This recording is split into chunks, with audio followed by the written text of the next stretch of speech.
The leader of the Liberal Democrats has told Radio Newquay that Cornwall will be disproportionately badly hit by Brexit. Sir Vince Cable was speaking during a visit to the town. Sadly, I think Cornwall will be one of the most damaged by Brexit, whatever form it takes, actually. But you know, if it loses money that currently it gets from the European Union, it gets quite a lot. It's not going to be replaced by the Treasury because the Treasury is under pressure. We'll get less government revenue with the economy slowing down. Cornwall will be disproportionately badly hit, I'm afraid. The former business secretary's comments come as he continues to push for a people's vote on the future of Brexit. That's despite the party only gaining 2 seats in the 2017 general election, but seeing a further fall in their share of the vote. This against a campaign which was very much pro-Remain.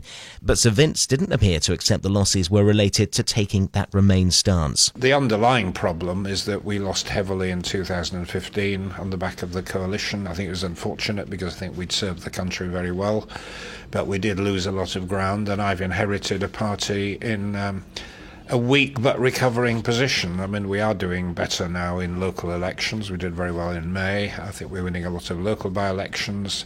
We've got record levels of membership, but we haven't yet broken through at a national level in terms of opinion polls. I think that will come. In the new year, people start looking around and looking at politics post-Brexit or non-Brexit. And our party's there ready to move forward. I mean, because in Cornwall, the Leave vote was much higher than the national percentage. What would you say to those people? And you are calling for a people's vote, but what would you say to those people who might say, well, hang on, we've already voted once. Are you going to keep going back and forth until you get the answer you want? Well, the one thing I've learned when I've been in Cornwall is that things are moving quite rapidly. There have been some surveys suggest that Cornwall would now vote to remain.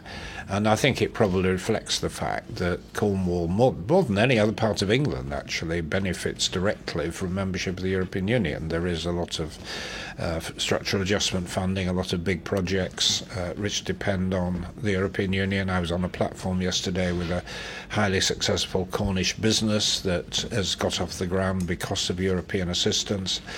A lot of the migrant workers which are in Cornwall help basically to keep the Cornish economy going in the tourist industry, food processing, agriculture, and Cornwall would be badly hit if we left. And I think that the impression I get is that recognition is getting through. But I had a contrasting reception, and I was on Radio Cornwall. I got a lot of hostile, mainly elderly men, actually, expressing an extreme Brexit view, but when I went to a school, there were 206 formers. There was only one person in the room who was pro-Brexit. I think a lot of this is age. And when challenged on those comments, he denied being anti-older people. The under-25s voted heavily to remain. As far as the polling suggests that 80% of 18-year-olds who now have the right to vote are in favour of remaining in the EU. So it is a question of older people trying to impose a view of the future, which younger people don't see in their interest. Are not all votes equal, though? Well, they are in practice, which is why younger people have got to get out and participate. There's no point just